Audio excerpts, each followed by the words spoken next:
Belisarius, Flavius Belisarius, Greek, Flavios Belisarios, c. 556 v. He was instrumental in the reconquest of much of the Mediterranean territory belonging to the former Western Roman Empire, which had been lost less than a century prior. One of the defining features of Belisarius' career was his success despite varying levels of available resources. His name is frequently given as one of the so-called last of the Romans. He conquered the Vandal kingdom of North Africa in the Vandalic War in 9 months and conquered much of Italy during the Gothic War. He also defeated the Vandal armies in the Battle of Ad Decimum and played an important role at Tricamarum, compelling the Vandal king, Gelimer, to surrender. During the Gothic War, he took Rome and then held out against great odds during the siege of Rome. He also won an important battle against the Persians at Dara but was defeated at Colonicum. He successfully repulsed a Hunnish incursion at Melanches. He was also known for military deception. He repulsed a Persian invasion by deceiving their commander and lifted the siege of Ariminum without a fight. Early life and career. Belisarius was probably born in Germania, a fortified town of which some archaeological remains still exist on the site of present-day Sefervabania in southwest Bulgaria, within the borders of Thrace and Paeonia, or in German, a town in Thrace near Orsiada, in present-day Greece.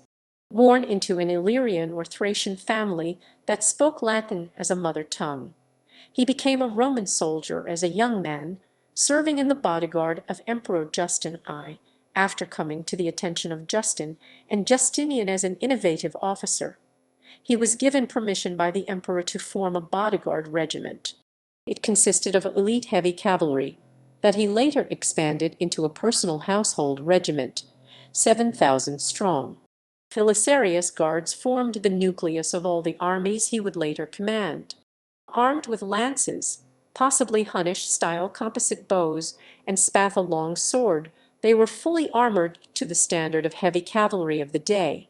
A multi-purpose unit, the Bucellariae biscuit eaters were capable of shooting at a distance with bows, like the Huns, or could act as heavy shock cavalry, charging an enemy with lance and sword.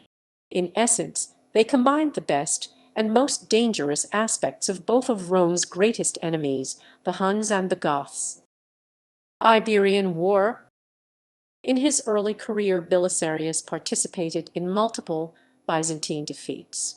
In the first battle, where he held an independent command together with Cities, most likely a dual command, he suffered a clear defeat, but he and Cities were noted as successful raiders, plundering Persian territory, for example, during the first invasion of Persarmenia of the war, taking place shortly before. The next battle was fought at Tanurin south of Nispis, where Belisarius played a leading role again. He fled with his troops after his colleagues were lured into a trap. His army was then defeated at Mindaurs, but he was promoted shortly afterward, meaning he was not likely held responsible for the defeat. At first, he was likely a junior partner to some higher-placed commander like Cities, while at Thanurin there was no overall commander. Mindaus was probably the first battle in which he led the army entirely on his own. Following Justin's death in 501 in June/July 530, during the Iberian War, he led the Romans to a stunning victory over the Sassanids in the Battle of Dara. pp. 47-48. This victory caused the Persian king Kaveh, pp. 47-48. At the battle, Belisarius had dug trenches in order to direct the more mobile Sassanian force to a location where he could attack them from the rear. This was adopted from the Sassanians at Tanurin 2 years earlier. On other fronts, the Byzantine forces were also winning. The Persians and their Arab allies, with a mobile force of 15,000 high-quality cavalries, invaded Byzantine lands again, now via Euphrates, a route they had never taken before. Belisarius was taken by surprise and was unsure whether this was a feint or a real attack, so at first he did not move. He called upon Roman, allied Arab tribes for help and received 5,000 troops. He forced the Persians to retreat with a successful strategic maneuver, but he kept pursuing the fleeing Persians, reportedly because his soldiers threatened mutiny if no battle was fought. With 20,000 Byzantines and 5,000 Arabs, he moved against the Persians, but he was defeated by Colonicum, modern Raqqa, p. 48, despite heavy numerical superiority, as the opposing commander, Azarevs, was a tactician as good as himself. Belisarius fled the field probably long before the fighting was over. This setback cost Justinian a chance to sign an early peace treaty, as the Shah regained confidence in the war effort. While the war went on after Dara and Colonicum, the death of the Persian Shah, Kavadai, soon led to a peace treaty. The new Shah, Khosrow, saw Justinian was anxious to sign for peace and thought he could quickly reach a favorable peace, such as the so-called Eternal Peace heavily favored the Persians. Belisarius was recalled to Constantinople and charged with incompetence and responsibility for the defeats at Phanuris and Colonicum, but after an investigation, the charges against him were cleared. Nika riots. In Constantinople, Justinian had been carrying out reforms of the empire. In this, he had been assisted by John the Cappadocian and Tribunianus, who were corrupt. The corruption of John and Tribunianus, p. 49, the curbing of corruption of other influential figures, loss of influence and employment because of a decrease in funding for the civil service, Justinian's low birth. The riots were led by the chariot racing factions, the Blues and the Greens. At the time the riots broke out, Belisarius was in Constantinople. Belisarius Mundus the Magister Militum per Illyricum renowned as a great commander, and Narses, a eunuch and confidant of Justinian, who would later also be known as a great commander, were called upon to suppress the revolt. At this point, much of the city had been burned by the rioters, but the Blue faction began to calm down, and after Narses distributed gifts to them, many returned home while others began spreading moderate views among the other rebels.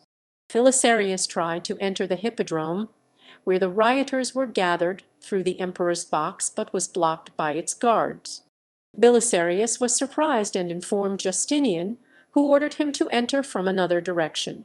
Entering the hippodrome, he wanted to arrest Hypatius, who was declared emperor by the rioters. Hypatius was defended by guards who Belisarius would first need to eliminate, but if he attacked, the rioters would be at his rear. Belisarius decided to deal with the rioters and, by passing the door to Hypatius' location, charged into the crowd.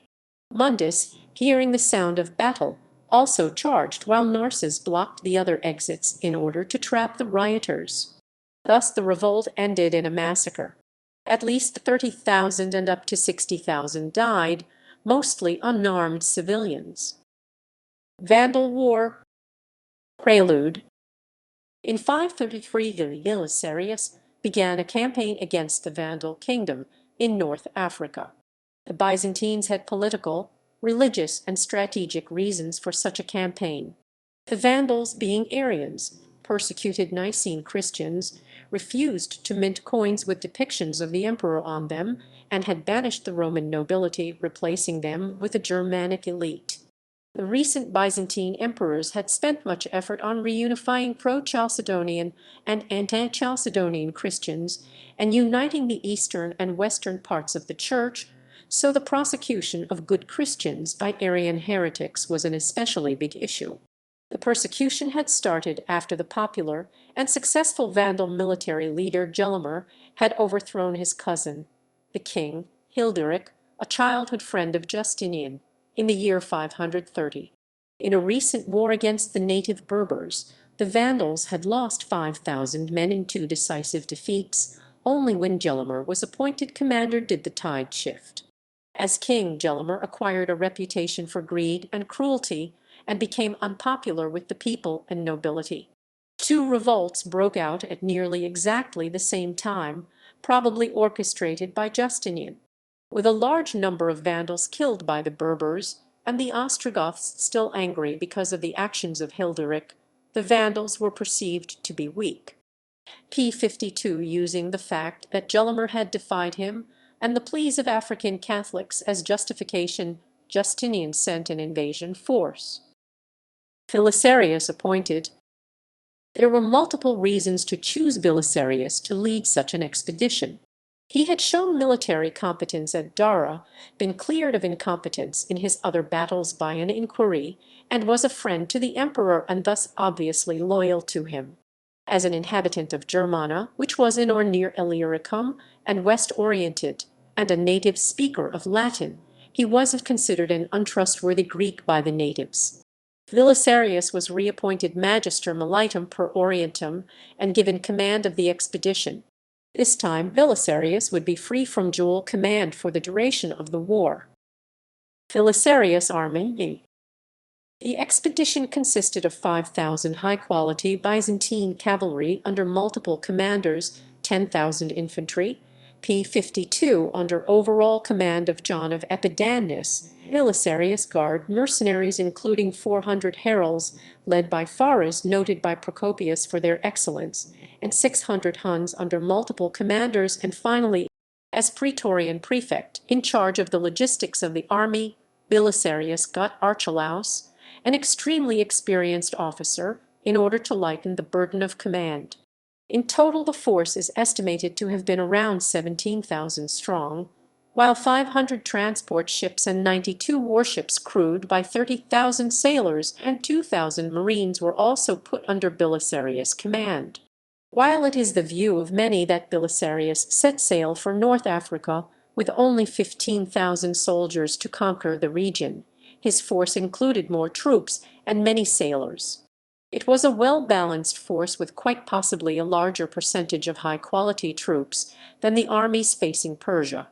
Gelimer probably had only 20,000 men at his disposal at this time, and his force had no horse archers or units fit to fight them, and he had fewer and lower-quality officers. Voyage to Africa. In June 503, the army embarked from Constantinople. On the expedition alcohol was forbidden. When on the way 2 drunken Huns killed another soldier, Belisarius had them executed to reinforce discipline. Such a cruel measure might have undermined his authority and given him the reputation of a cruel leader, but he prevented negative repercussions with a speech. Belisarius had the staff ships marked and lanterns put up so that they would always be visible. The use of signals kept the fleet organized and sailing close together, even at night, and was praised heavily by Procopius. By the time they arrived at Sicily 500 men had died after eating improperly prepared bread. p. 120 Belisarius quickly acquired fresh bread from the locals. He would make several extra stops during his journey to acquire extra bread during the voyage. In Methone he also organized his forces. Before the Byzantines could cross over to Gothic Sicily, where they were allowed to stop on their way to Africa by the pro-Byzantine, anti-Vandal Queen Amalasuntha, they had to cross the Adriatic Sea.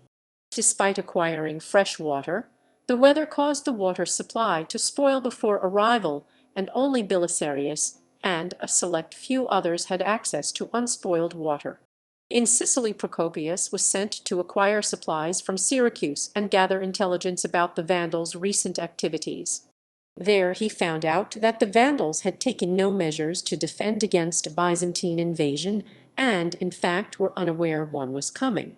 Procopius also found out that most of the Vandal fleet was occupied around Sardinia. At this point Dorotheus died and Belisarius and his troops were demoralized, but when they heard Procopius' discovery they quickly left for Africa. In total, unfavorable winds had protracted their journey to 80 days. pp. 52-53. Despite the long duration, the journey went better than that of any other Roman invasion of Vandal Africa. All 3 others ended before reaching the coast. During and before the journey to Africa, Belisarius had no chance to personally train his units, which would make his campaign in Africa more difficult. This was in contrast to his campaign in the East. Unit cohesion was especially lacking during this invasion. While the full conquest of Africa is often portrayed as the original objective of the campaign, it is unlikely this was actually the case.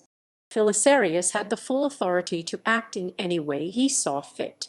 Only when Belisarius was already in Sicily was the choice made to sail straight for the Vandal heartland. If the Vandal fleet had been ready, such an operation would have been unlikely to succeed. When information arrived in Constantinople it was already weeks, if not months, old, so it seems unlikely that Justinian in Constantinople would have made the decision on whether to move on the area at all. Only at Sicily would one be in any kind of position to decide on how to proceed.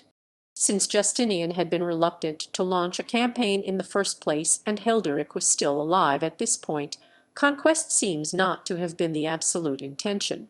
On the other hand, Justinian had lost almost all of his prestige and much of his power through defeat by Persia, the Nika riots, the slow progress of the current legal reforms, and the failure of his quest for reconciliation in the Church. He would need some kind of victory to repair his prestige. Capturing the undefended region of Tripolitania, which lacked Vandal settlement almost entirely, as such, this seems likely to have been his minimal demand. If successful, the Byzantines could use this region as a springboard to conquer. As such, it is Belisarius' decision at Sicily that initiated Justinian's reconquest. Campaign.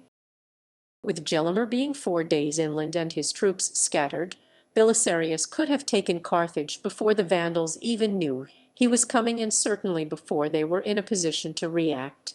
Archelaus argued in favor of this approach, pointing out that Carthage was the only place in the Vandal kingdom which had a fortified harbour. Belisarius considered potentially being cornered in Carthage, with the Vandals holding a superior naval position, his forces vulnerable to attack when landing, and no information on the position of the Vandals to be too dangerous. There also was the risk of unfavourable winds which had led to disaster in 468. They might be trapped in an unfavourable situation before even reaching Carthage. Instead, the Byzantines landed at Caput Vada, p. 162 miles 261 km away from Carthage. Belisarius ordered fortification to be constructed, guards to be posted, and a screen of lightships to be deployed to defend the army and fleet, so that this invasion would not be a repeat of the Battle of Cape Bon where the Byzantines were defeated by fire ships. During the construction of the base, a spring was found, which Procopius called a good omen from God. When he heard of the Byzantine landing, Gelimer rapidly moved to consolidate his position. He had Hilderic and other captives executed, ordered his treasury to be put on a ship ready for evacuation to Visigothic Iberia if necessary, and began gathering his troops. He had already made a plan to ambush and encircle the Byzantines at Ad Decimum. Gelimer had instantly recognized that the Byzantines would move to Carthage via the coastal road, but still sent garrisons to guard other roads. At the same time that Gelimer was preparing his ambush, Belisarius was gathering information on the local inhabitants and preparing to move to Carthage via the coastal road, as Gelimer expected. During the first night on African soil, some Byzantine soldiers had picked some fruit without asking the locals for permission, and Belisarius had them put to death. Only after he had already ordered the soldiers to be executed did Belisarius gather his men and tell them how to behave. He warned his men that if they didn't have the support from the locals, the expedition would end in defeat. Next, he sent a unit of his personal guards under Voyage to the town of Selectus Salacta to test the willingness of the locals to join his side. Voyage was denied entry to the town, but after 3 days eventually gained entry by joining a group of wagons entering the town. When the locals found out the Byzantines were in the town, they submitted without a fight. The Byzantines also captured a Vandal messenger who Belisarius decided to release. The messenger was paid to spread the message that Justinian was only waging war on the man who had imprisoned their rightful king, and not against the Vandal people. The messenger was too afraid of the possible repercussions to tell it to anyone but close friends. Even though this early attempt failed, Belisarius made it well known throughout the campaign that he was only there to restore the rightful king. When Belisarius advanced again, He positioned his troops in such a way that he and his guards could rapidly reinforce any position that could be attacked, especially the flank, as the last known Vandal position was to the south and the army moved north. He also sent 300 guards ahead to scout, while the 600 Huns guarded his left flank, and the fleet his right flank. When the army arrived in Selectus, their civilized behavior caused the city to give their full support to the Byzantines. This positive reputation of the Byzantine army began immediately spreading, causing much of the population to support the Byzantines. Marching at the speed of around 7 miles 11 km to 9 miles 14 km a day, the Byzantines advanced on Carthage, their speed dictated by the need to build a fortified camp every day. When Belisarius was 40 miles 64 km away from Carthage, he knew the Vandals would be near at this point and that they would act before he could reach Carthage, but he was not aware of the location and wanted to gather information of his situation first. Part of the rearguard encountered a Vandal force sent ahead by Gelimer, which gave Belisarius the knowledge that at least some Vandal troops were behind his own force. His journey now became increasingly dangerous as the fleet had to sail around Cape Bon and the road curved inland, so it became impossible to rapidly evacuate, which he could have done at any time he wanted until this point. Belisarius ordered Archelaus and the naval commander Callinemus remain at a distance of at least 22 miles 35 km from Carthage. He advanced on land with about 18,000 men himself. Soon he would encounter Gelimer at Ad Decimum. Battle of Ad Decimum. The Byzantines were located in between the Vandal forces in the north and the south. Gelimer needed a victory at Ad Decimum to unite his forces. Numbering about 10,000 minus 12,000, the Vandals were outnumbered. The valley in which the ambush was to take place was narrow, and as two of the three roads to Carthage became one in the valley, it seemed like a great spot for an ambush to Gelimer. Amatus, with 6,000 minus 7,000 men, was ordered to block the northern exit and attack the Byzantines head-on, then drive them further back into the valley and cause disorder. Meanwhile, 5,000 minus 6,000 Vandals under Gelimer were already advancing towards Belisarius from the south, as the earlier clash showed. These would be in the near vicinity when Belisarius entered the valley and attacked them from behind after all Byzantines had moved into the valley. Brogna states that this plan was doomed to fail as coordination over dozens of miles was needed. However, Hughes disagrees and calls the plan elegant and simple, but does state that the plan relied too much on hard-to-pull-off timing and synchronization. The battle consisted of 4 separate stages. 4 miles 6.5 km from Ad Decimum, Belisarius found an ideal spot to camp.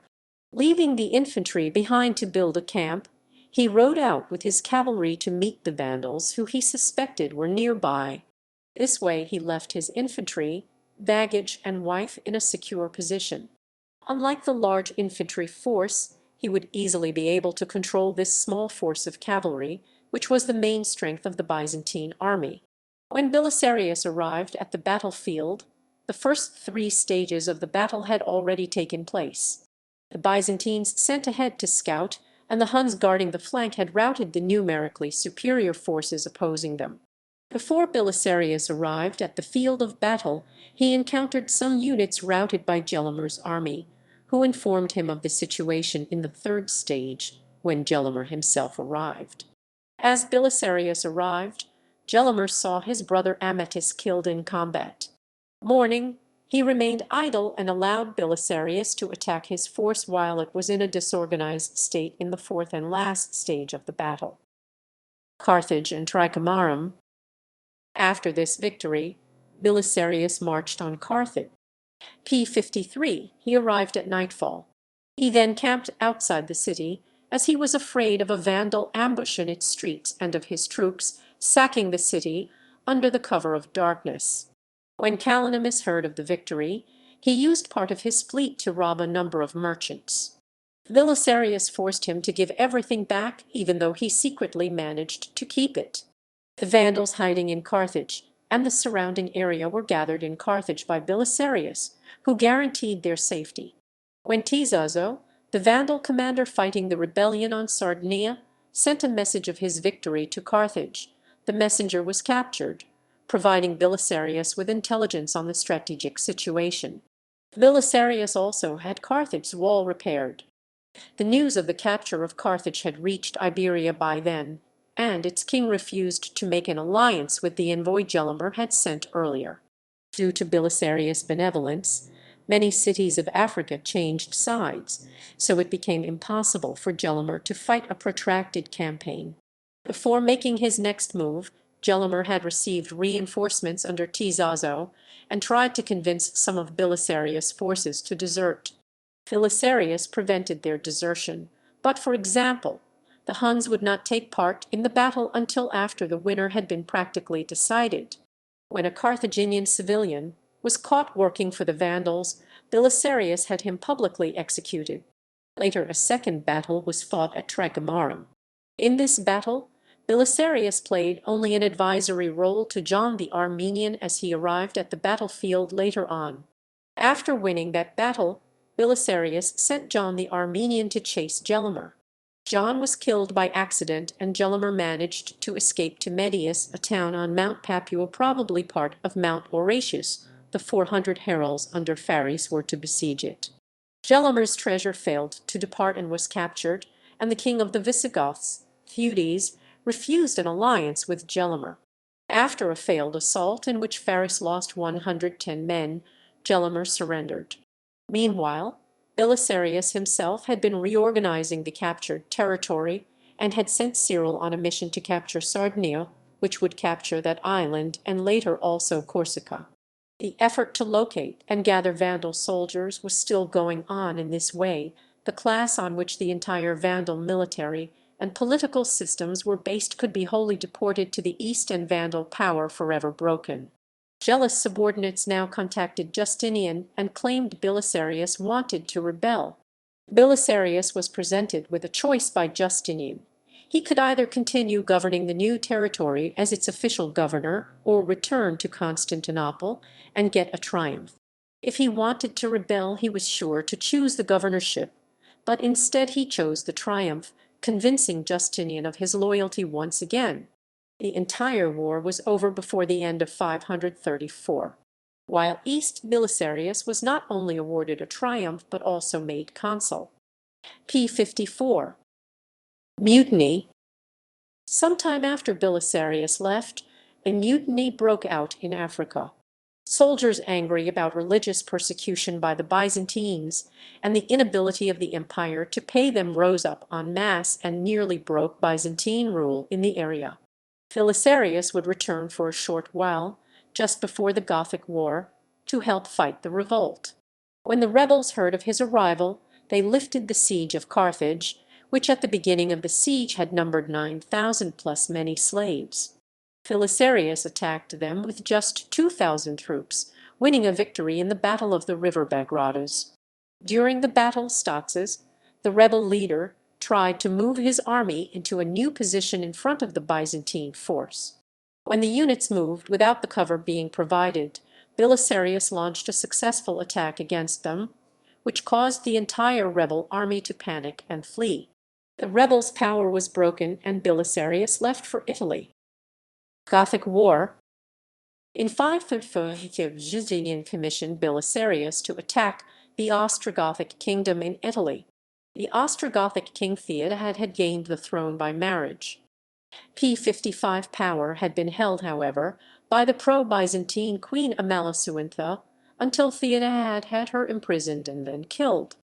p. 55 seeing internal division similar to that in Africa, Justinian expected the Goths to be weak. Belisarius assembled 4,000 troops, which included regular troops and possibly foederati, 3,000 Isaurians, p. 55 300 Berbers, and 200 Huns. In total, including his personal guards, his force numbered roughly 8,000.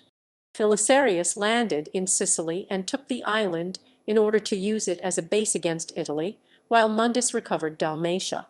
Justinian wanted to pressure Theodahad into relinquishing his throne and to then annex his kingdom through diplomacy and limited military action.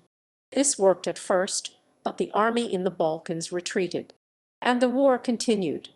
Belisarius pushed on in Sicily. The only Ostrogothic resistance came at Panormus, which fell after a quick siege.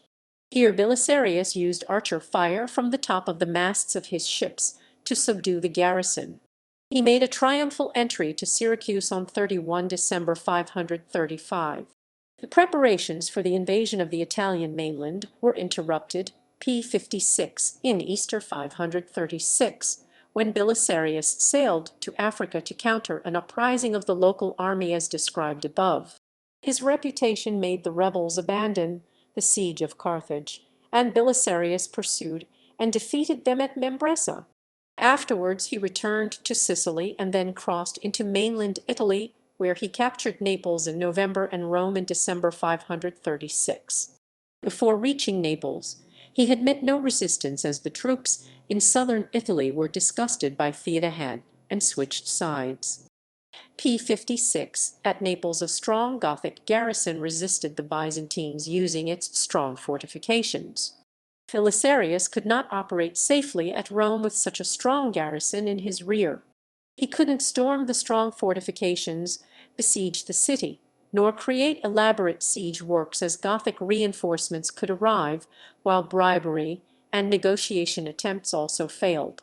He couldn't use his fleet either, as there was artillery on the wall. Then Belisarius cut the aqueduct, but the city had enough wells, so he resorted to making many costly, failed assaults. After their failure, Belisarius planned on abandoning the siege and marching on Rome.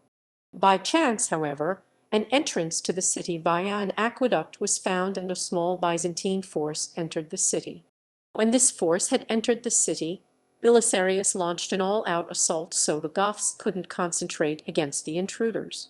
Despite having taken the city by force, he showed leniency to the city and garrison, so as to entice as many other Goths to join his side or surrender later on. This way he would avoid costly action as much as possible and preserve his small force. The failure to reinforce the city caused Theodahad to be deposed.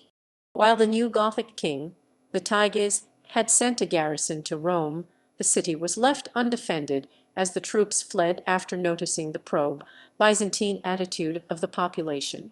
Much of Tuscany submitted willingly to Belisarius' troops at this point. Belisarius garrisoned towns on the supply lines from the Gothic heartland in the north to Rome, forcing Vitiges to besiege these towns before he could march on Rome. Siege of Rome. From March 537 to March 538, Belisarius successfully defended Rome against the much larger army of Vitiges. He inflicted heavy casualties by launching many successful sorties. While the range of the horse archers Belisarius used has often been credited with the success of these raids in the terrain around Rome, this wouldn't make sense. Instead, it was the Gothic unpreparedness and the command expertise of Byzantine officers which made sure the Goths were unable to respond. When Vitiges tried to post units to prevent these raids, Belisarius sent out bigger units that encircled them. The Gothic officers proved unable to counter this. 18 days into the siege, the Goths launched an all-out assault, and Belisarius ordered a number of archers to shoot at the oxen pulling the siege equipment. As a result, the assault failed with heavy casualties. When the Goths retreated from a certain section of the wall, Belisarius launched an attack on their rear, inflicting extra casualties. However, when he tried to end the siege by sallying out with a large force, Vitiges used his numbers to absorb the attack and then to counter-attack, winning the battle. Regardless, Vitiges was losing the siege, so he decided to make one last attempt on the wall, which ran along the Tiber, where the wall was much less formidable. He bribed men to give the guards drugged wine, but the plot was revealed, and Belisarius had a traitor tortured and mutilated as a punishment. An armistice had been signed shortly before, but with both the Goths and the Byzantines openly breaking it, the war continued. By then Byzantine forces had captured Ariminum Rimini and approached Ravenna, so Vitiges was forced to retreat. The siege had lasted from March 537 to March 538. Belisarius sent 1,000 men to support the population of Mediolanum Milan against the Goths. These forces captured much of Liguria, garrisoning the major towns in the region. Belisarius captured Urbanum Urbino in December 538, when the Gothic garrison ran out of the water after a 3-day siege. Deposition of Pope Silverius. During the siege of Rome, an incident occurred for which the general would be long condemned. Belisarius, a Byzantine Rite Christian, was commanded by the Monophysite Christian Empress Theodora to depose the reigning pope who had been installed by the Goths. This pope was the former subdeacon Silverius, the son of Pope Hormisdas. Belisarius was to replace him with the deacon Vigilius, Apocrisiarius of Pope John Roman II in Constantinople. Vigilius had in fact been chosen in 531 by Pope Boniface Roman II to be his successor, but this choice was strongly criticized by the Roman clergy and Boniface eventually reversed his decision. In 530, at the height of the siege, Silverius was accused of conspiring with the Gothic king and several Roman senators to secretly open the gates of the city. Belisarius had him stripped of his vestments and exiled to Patara in Lycia in Asia Minor. Following the advocacy of his innocence by the bishop of Patara, he was ordered to return to Italy at the command of the Emperor Justinian, and if cleared by investigation, reinstated. However, Vigilius had already been installed in his place. Silverius was intercepted before he could reach Rome and exiled once more, this time on the island of Palmarola Ponza, where by one account he is said, however that may be, he remains the patron saint of Ponza today. Belisarius, for his part, built a small oratory on the site of the present church of Santa Maria in Trivio in Rome as a sign of his repentance. He also built 2 hospices for pilgrims and a monastery, which have since disappeared. Belisarius and Narses. Belisarius ordered the cavalry garrison of Ariminum to be replaced by infantry. In this way the cavalry could join with other cavalry forces and use their mobility outside of the city, while the infantry under some not well-known commander guarding the city would draw less attention to the city than a strong cavalry force under John. Vitiges sent a large army to retake Mediolanum while he moved to besiege Ariminum himself. Vitiges tried to hinder the Byzantine movement by garrisoning an important tunnel on the road to Ancona. This garrison was defeated, while Vitiges had to maneuver himself around a number of Byzantine garrisons. Ultimately, the Byzantines were successful in reinforcing Ariminum. However, John refused to leave the city. John managed to prevent the siege tower used by the Goths from reaching the walls, which caused Vitiges to withdraw. John wanted to prevent this withdrawal and sallied out, but was, like Belisarius at Rome, defeated, which caused Vitiges to keep besieging the now weakened garrison. Needing fewer men, as no assault was to be made, Vitiges sent troops against Ancona and reinforced Oximus. Belisarius could either take Oximus and move on Ariminum with a secure rear, or bypass Oximus to save time. If it took too long to get there, Ariminum might fall. The Byzantines were divided into 2 groups. One led by Narses wanted to move on Ariminum immediately, while the other wanted to first take Oximus. A message from John eventually convinced Belisarius to move to Ariminum. During this operation, Belisarius would station a part of his forces near Oximus to secure his rear. The arrival of a Byzantine relief force under Belisarius and Narses compelled the Ostrogoths to give up the siege and retreat to their capital of Ravenna. The force had been too small to actually challenge the Goths, but through deception, Belisarius had managed to convince the Goths otherwise. Belisarius had approached from multiple sides, including over the sea, which convinced the Goths they faced a huge force. The troops were also ordered by Belisarius to light more campfires than necessary to strengthen the deception. John made it a point to thank Narses for his rescue instead of Belisarius or Ildiger, the first officer to reach the city. This might have been to insult Belisarius or to avoid being indebted according to the Roman patronage tradition, of which some remnants were probably still part of Byzantine culture. John and Narses might not have been convinced of Belisarius' competence, as the Vandals and Goths were by then perceived as weak, while he had been relatively unsuccessful against the Persians. Narses' supporters tried to turn Narses against Belisarius, claiming that a close confidant of the emperor should not take orders from a mere general. Belisarius, in turn, warned Narses that his followers were underestimating the Goths. He pointed out that their current position was surrounded by Gothic garrisons, and proposed to relieve Mediolanum and besiege Oximus simultaneously. Narses accepted the plan with the provision that he and his troops would move into the region of Emilia. This would pin down the Goths at Ravenna, and as such put Belisarius' forces in a secure position, as well as preventing the Goths from reclaiming Emilia. Narses claimed that, if this wasn't done, the rear of the troops besieging Oximus would be open to attack. Belisarius ultimately decided against this, as he was afraid this would spread his troops too thin. He showed a letter from Justinian that said that he had absolute authority in Italy to act in the best interests of the state to force Narses into accepting the decision.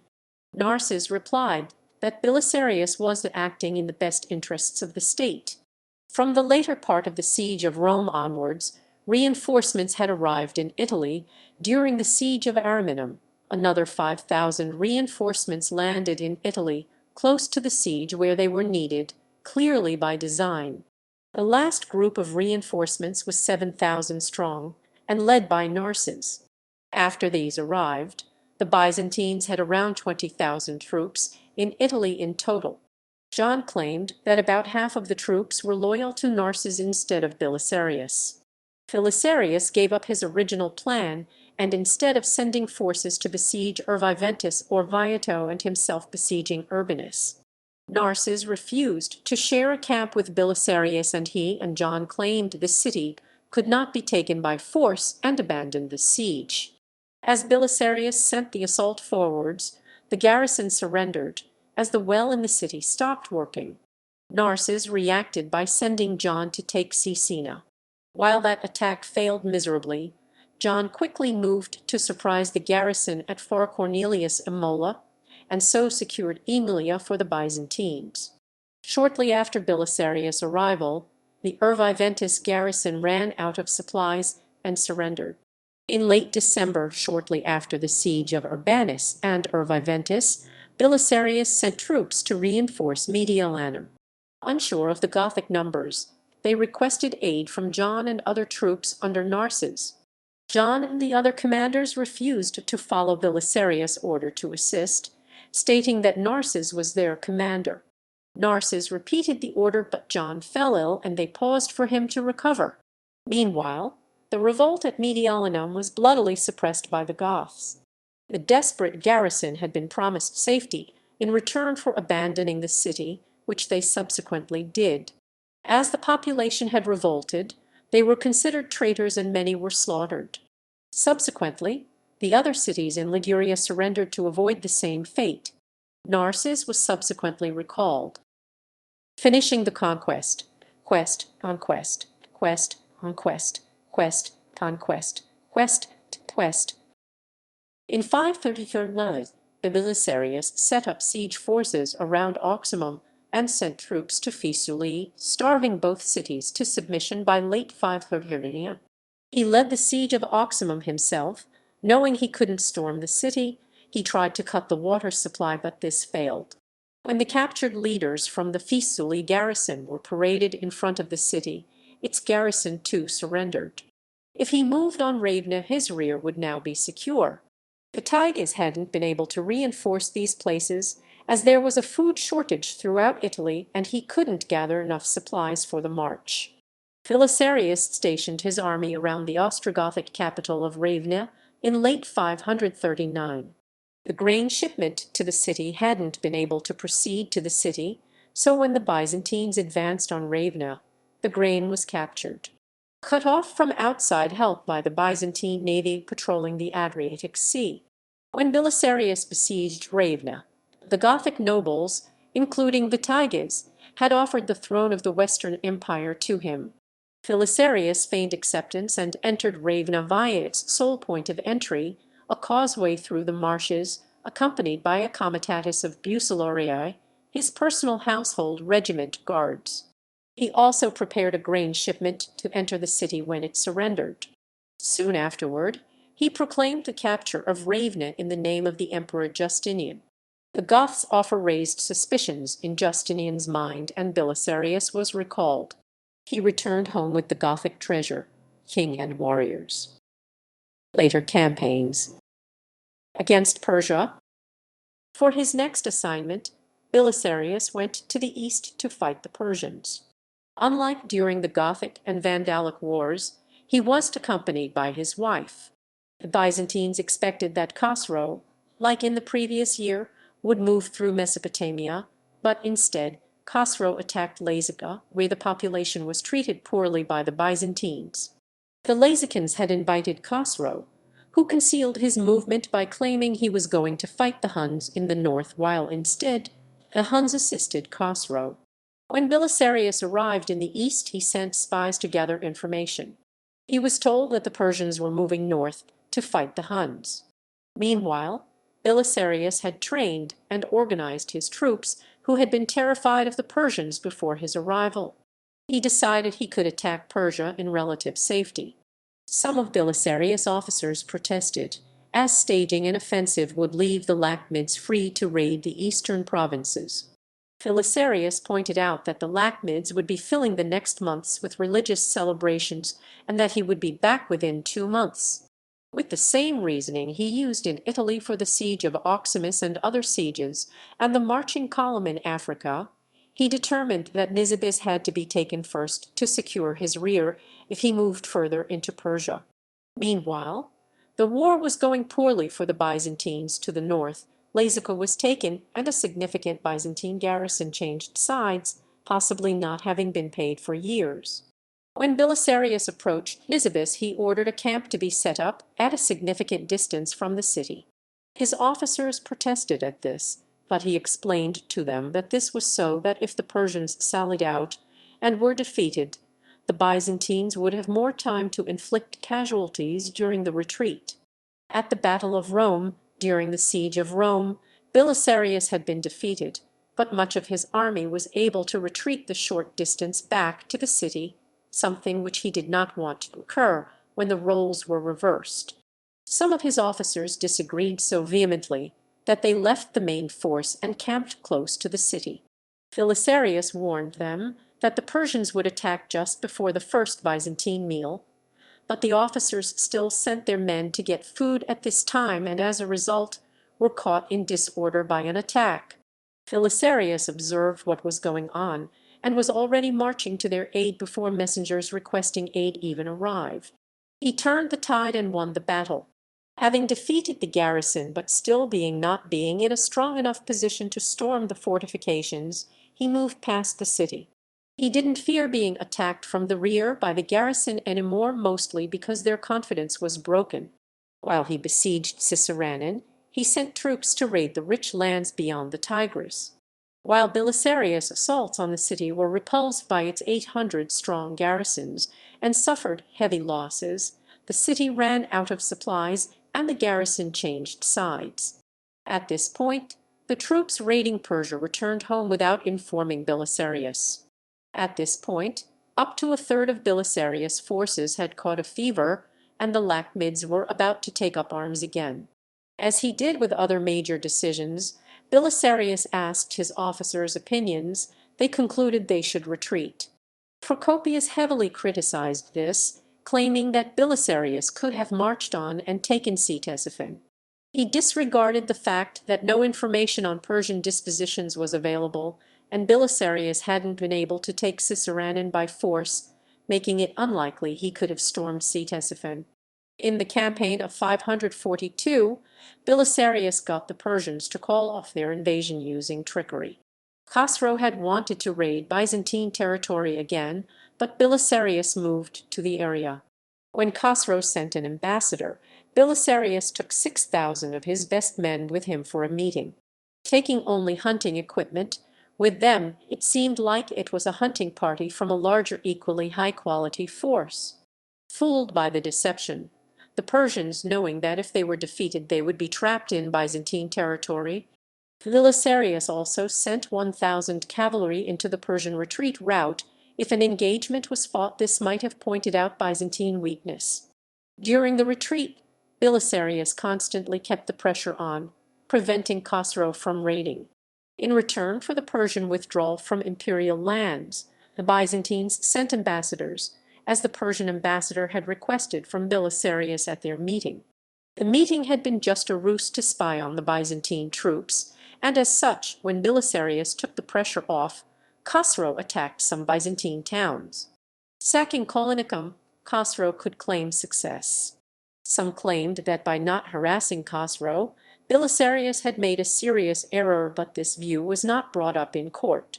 Despite Callinicum, Belisarius was acclaimed throughout the East for his success in repelling the Persians.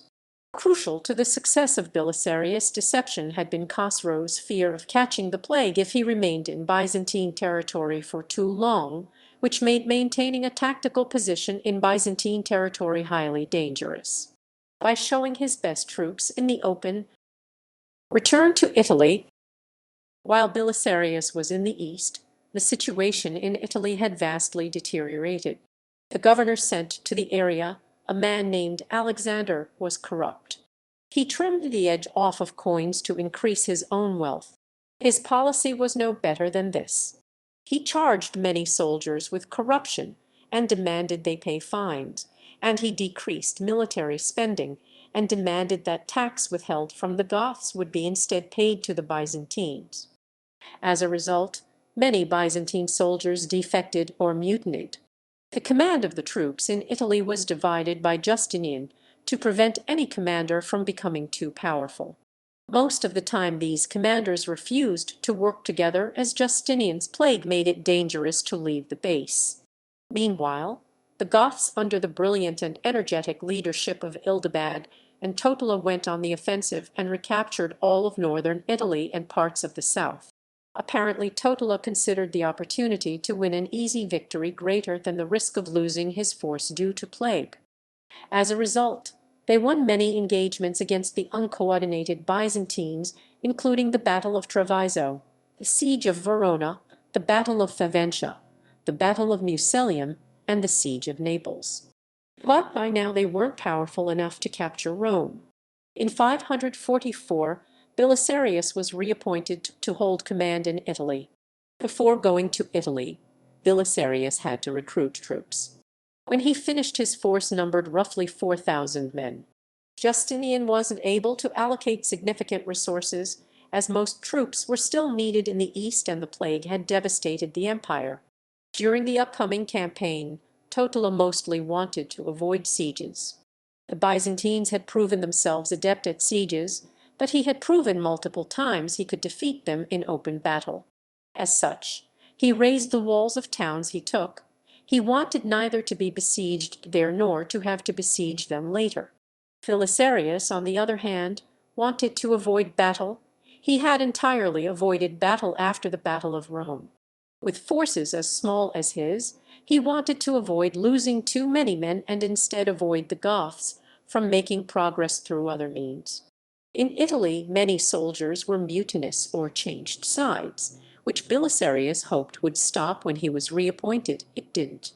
The Byzantine garrison at Dryas were running out of supplies and made plans to surrender, but when Belisarius arrived, he quickly arranged for supplies to be sent by ship. The Goths failed to notice the ships until it was too late and abandoned the siege. Now Belisarius himself sailed to Italy, landing at Pola. Totila quickly heard of this and sent spies pretending to be Byzantine messengers. Belisarius fell for the ruse, so Totila immediately knew the state of his army. He wouldn't be deceived like Khosrow. Belisarius himself didn't remain idle and went to Ravenna to recruit extra troops. While people respected Belisarius, they were smart enough to notice that a fair deal made with Belisarius would be ruined by his often corrupt and incompetent successors. As a result, not a single man enlisted. This also meant that Belisarius' normal strategy of winning over the people through benevolence wouldn't work. Not wanting to remain idle, Belisarius sent troops into Emilia. This was successful until the Illyrian troops went home to deal with a Hunnish incursion. The remaining Byzantines successfully ambushed a significant Gothic force, and the incursion ended in a victory. Next, Belisarius sent some men to assist the besieged Oximus. They succeeded, but they were defeated while moving back. Still wanting to retain some initiative, Belisarius undertook no other operations, so despite winter arriving, Totila started the sieges of some towns, secure from the Byzantine threat.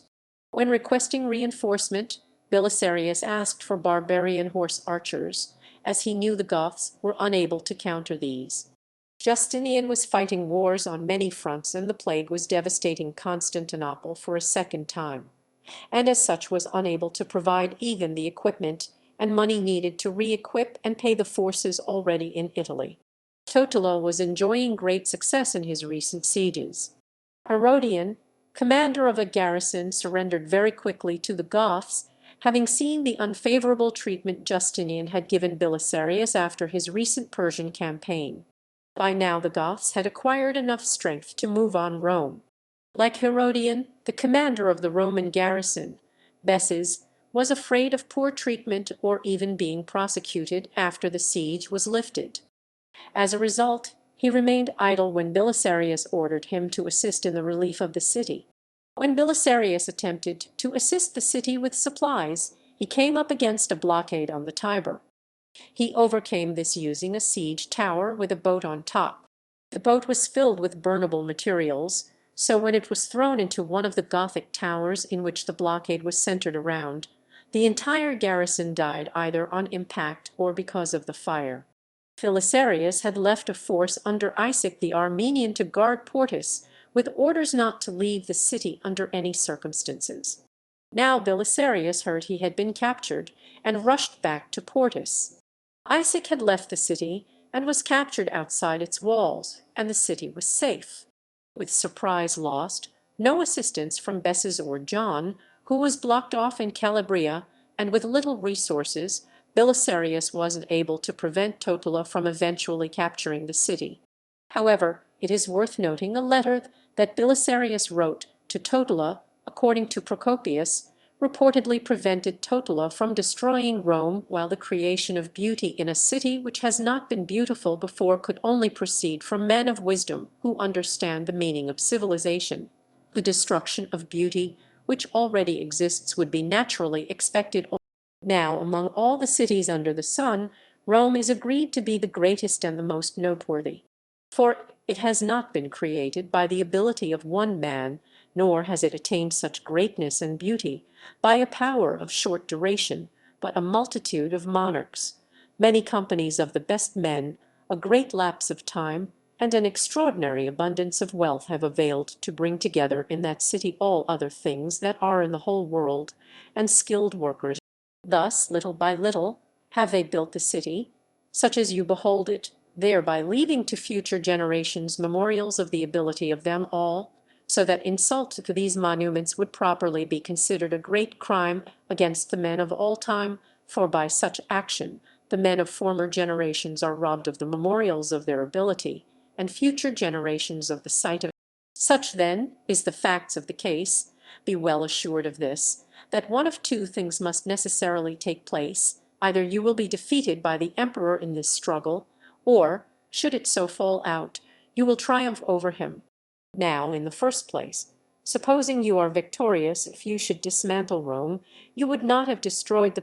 Furthermore, a reputation that corresponds with your conduct will be your portion among all men, and it stands to wait for you according to you decide either way. For the quality of the acts of rulers determines of necessity the quality of the repute which they win from their acts. Meanwhile, Totila had also been very successful in his other efforts. Famine had spread throughout much of Italy, and as he did not have to fear Belisarius sending aid to besieged towns, he could take full advantage. Belisarius had spent the winter in Epidamnus, and when he sailed back before attempting to relieve Rome to Italy, he did so with reinforcements from Justinian. He split his force in two, one part successfully campaigning in Calabria under John Nephew of Vitalianus, the other part, under Belisarius' command, tried to lift the siege of Rome but failed. A force sent by Totila prevented John from leaving Calabria. After capturing Rome, Totila sought peace, sending a message to Justinian. He received the reply Belisarius was in charge of Italy. Belisarius decided to march on Rome himself after Totila left the area. On the way, however, he marched into an ambush. Despite successfully ambushing Belisarius, the fighting eventually turned in favor of the Byzantines. Belisarius retreated, as it was obvious he wouldn't be able to surprise the city, but later marched on Rome again and took it. Totila marched on the city again, but quickly abandoned the siege. Rome remained in Byzantine hands until after Belisarius left. Following this disappointing campaign, mitigated by Belisarius' success in preventing the total destruction of Rome in 548-9, Justinian relieved him. In 551, after economic recovery from the effects of the plague, the eunuch Narses led a large army to bring the campaign to a successful conclusion. Belisarius retired from military affairs. At the Second Ecumenical Council of Constantinople 553, Belisarius was one of the emperor's envoys to Pope Vigilius in their controversy over the three chapters. The Patriarch Eutychius, who presided over this council in place of Pope Vigilius, was the son of one of Belisarius' generals. Last battle. The retirement of Belisarius came to an end in 559, when an army of Qutrid Bulgars under Khan Zabergan crossed the Danube River to invade Roman territory and approached Constantinople. Zabergan wanted to cross into Asia Minor as it was richer than the often ravaged Balkans. Justinian recalled Belisarius to command the Byzantine army. Belisarius got only 300 heavily armed veterans from the Italian campaign and a host of civilians, including or entirely consisting of 1,000 conscripted refugees fleeing from the Huns to stop the 7,000 Huns. These were probably retired soldiers living in the region. Belisarius camped close to the Huns and had the civilians dig a trench for protection, and lit many torches to exaggerate their numbers. Determining the path the Hunnish advance would take, he stationed 100 veterans on each side and another 100 to block their advance.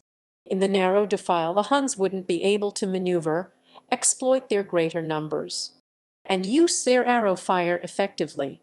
When 2,000 Huns attacked, Belisarius had his 100 veterans who were blocking the path charge, while the civilians made a lot of noise behind him. This confused the Huns, and when he struck their rear, they were pressed together so tightly that they could not draw their bows. The Huns fled in disorder, and Belisarius applied so much pressure to them during the retreat that they didn't even use the Parthian shot to harass their pursuers. After the defeat, the Huns fled back over the Danube. In Constantinople, Belisarius was once again referred to as a hero. Later life.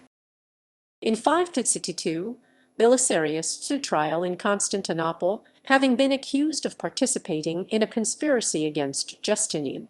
His case was judged by the prefect of Constantinople, named Procopius, and this may have been his former secretary Procopius of Caesarea. Belisarius was found guilty and imprisoned, but not long after, Justinian pardoned him, ordered his release, and restored him to favor at the imperial court. In the first 5 chapters of his secret history, Procopius characterizes Belisarius as a cuckolded husband, who was emotionally dependent on his debauched wife, Antonina. According to the historian, Antonina cheated on Belisarius with their adopted son, the young Theodosius. Procopius claims that the love affair was well known in the imperial court, and the general was regarded as weak and ridiculous. This view is often considered biased, as Procopius nursed a long-standing hatred of Belisarius and Antonina. Empress Theodora reportedly saved Antonina when Belisarius tried to charge his wife at last. Belisarius and Justinian, whose partnership had increased the size of the empire by 45%, died within a few months of each other in 565. Belisarius owned the estate of Rufinini on the Asiatic side of the Constantinople suburbs. He may have died there and been buried near one of the two churches in the area, perhaps Saints Peter and Paul. Assessment. Tactics. During his first Persian campaign, Belisarius was on the winning side once, at Dara. In his first few battles he didn't hold overall command, and as he was promoted soon after these defeats, his performance was probably positive. At Dara he won a resounding victory by predicting and influencing enemy movement. When the enemy concentrated and broke through, he moved against their rear and defeated them. At the next battle at Colonicum, he probably tried to copy his own success at Dara. However, he positioned himself at the low ground and was not able to see it when the enemy concentrated to break through. He had created no reserve at all, so he wasn't able to plug the gap, despite superior numbers.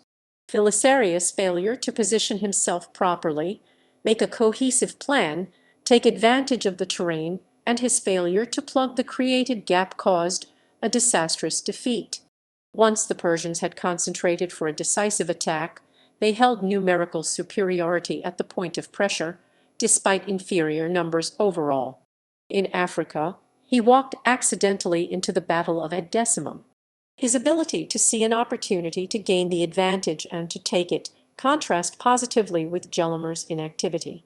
As such, Hughes judges his generalship during that battle.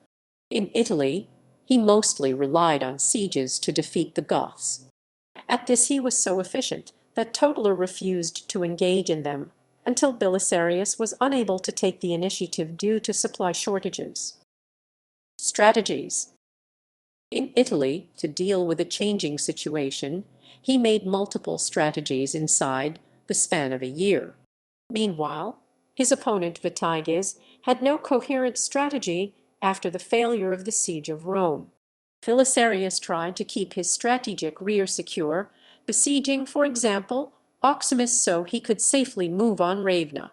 When he saw fit, he sometimes did operate with a force in his strategic rear, like at the siege of Ariminum, or when he planned to move on Rome without having taken Naples. In the east, he understood that the Persian garrison of Nisibis would be afraid to give the battle a second time after being defeated in the open earlier. Here, too, Belisarius operated with a force in his strategic rear.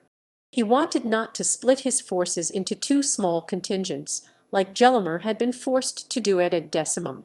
So when Narses proposed a plan to operate with a secure strategic rear, Belisarius refused it with the reason that he would divide his forces too much. In Belisarius' campaigns, Brogna sees the overarching theme of the strategic offensive, then tactical defense followed by offense.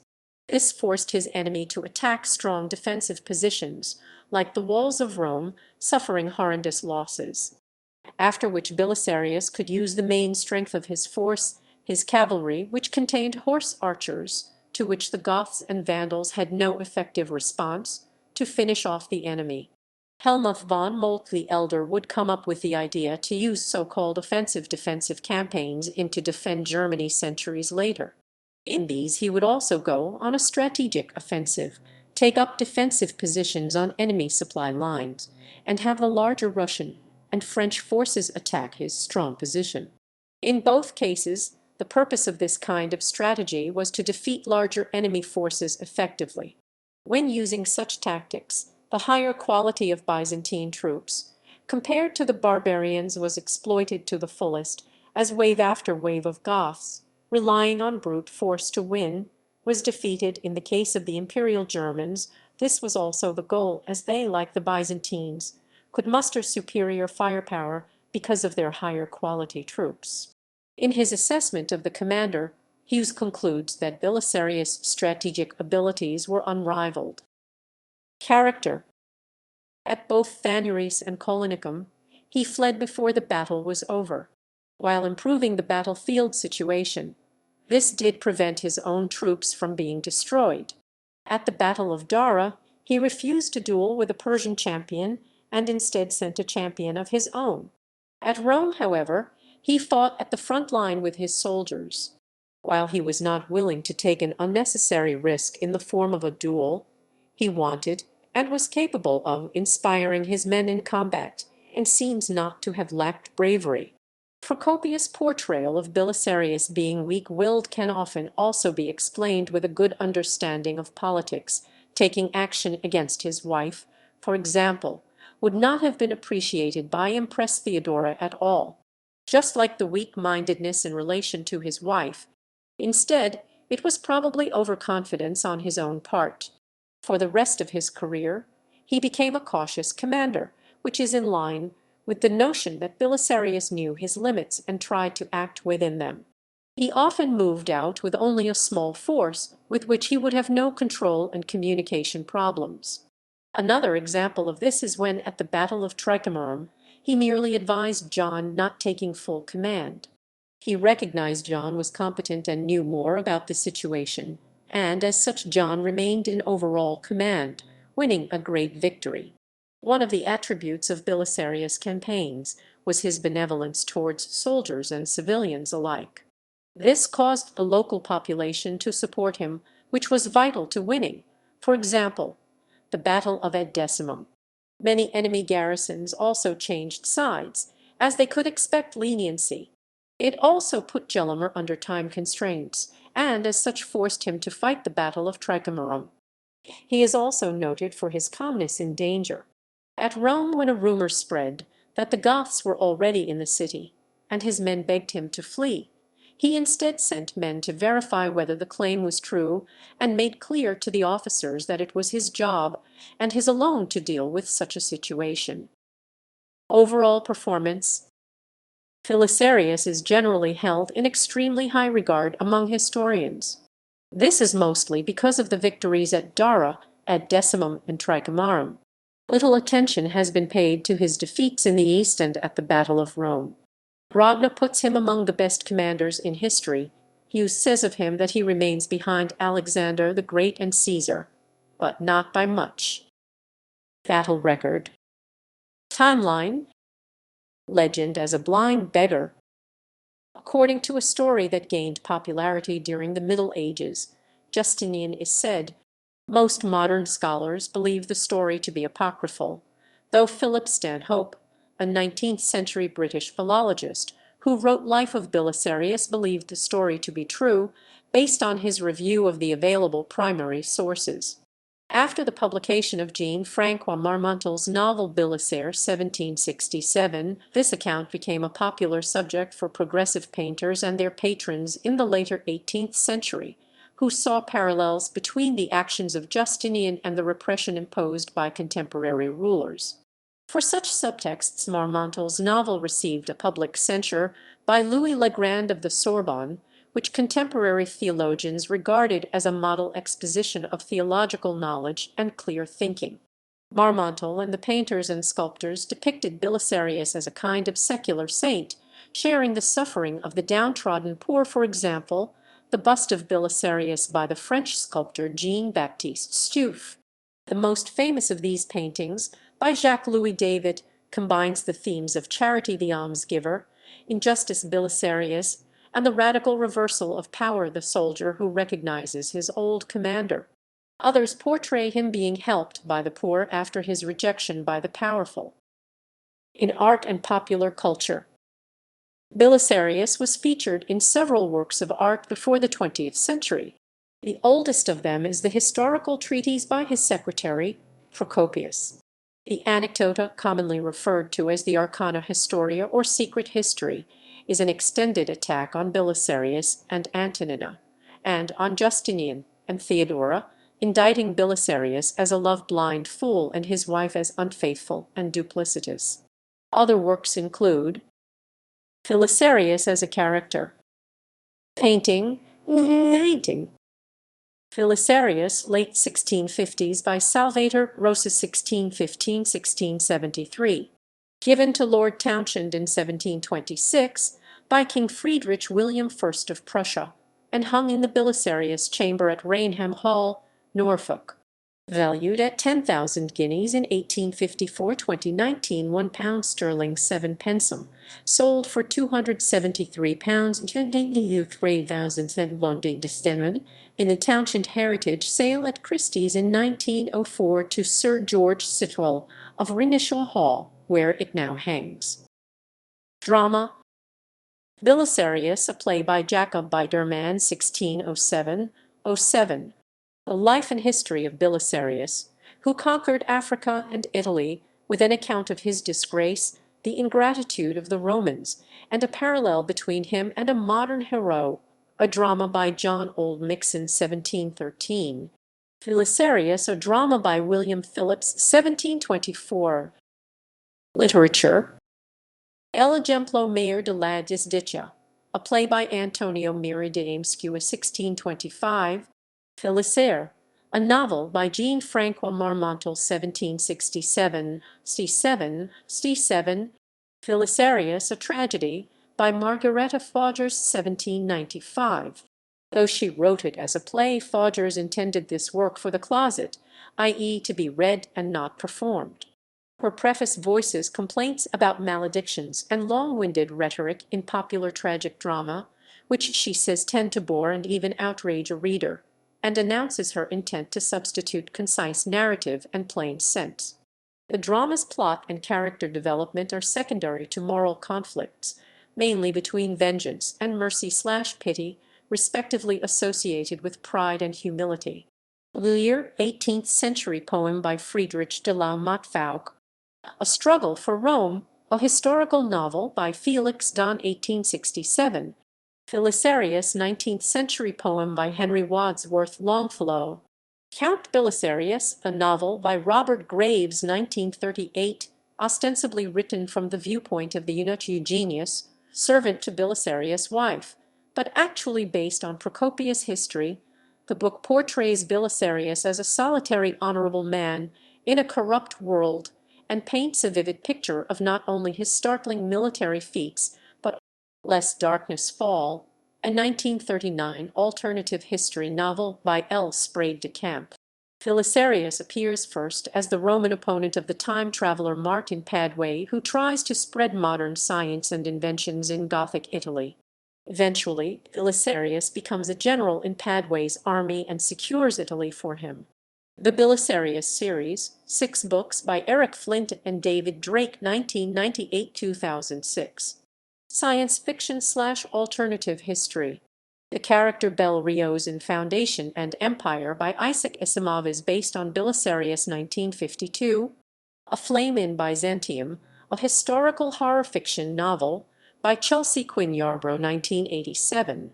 The Last Dying Light, 2020 by William Havelock. Book 1 of The Last of the Romans, told from the perspective of Faris Varus the Herulian, and recounts the chaos of the early 6th century Roman Empire. Under Justinian's patronage, Belisarius becomes one of the foremost generals of the Roman army. The Last Dying Light discusses Belisarius' earliest years of generalship, while The Last of the Romans covers each of Belisarius' wars in turn. Belisarius, Military Master of the West, Book 1, Nika, historical novel by Peter Keating, Vanguard, Press, 2021, written from the viewpoint of Belisarius as he recounts his life after being discharged from the service of Justinian. It paints a different portrait of the man Loy, but under the sway of the 2 most powerful women, the Empress Theodora. This work covers his rise to prominence in the service of Justinian, his initial military campaigns in the East, then dealing with the Nika riot, and finally becoming the first Roman to completely defeat the Vandals in North Africa and then capture Sicily. Opera. Belisario, Tragedia Lyrica by Gaetano Donisti. Libretto by Salvatore Camerano after Luigi Marchioni's adaptation of Eduard von Schenel's Belisarius, 1820. Scenography by Francesco Bagnara. Premiered during the Stagione di Carnevale, 4 February 1836, Venezia. Teatro La Fenice. Music. Let There Be Nothing, a 2020 album by power metal band Judicator, following Belisarius' life. Films. Belisarius was portrayed by Lang Jeffries in the 1968 German gaming. Gaming. The Archmagos Belisarius Call of Warhammer 40,000 also draws his namesake and inspiration from Flavius Belisarius. Belisarius appears as the playable main protagonist in the last Roman campaign DLC for Total War Attila, as well as the historical Battle of Dara. The player receives missions of historical context. Starting at the beginning of the Vandal Wars, he leads the Roman expedition to reconquer the West North Africa, Italy, Gaul, Spain officially for Justinian, but there is always the option to declare independence and turn Belisarius himself the emperor of the West and what he conquers. His name is mentioned, and his ancient palace/sunken city ruins below a mosque in Istanbul are a playable level in Indiana Jones and the Emperor's Tomb.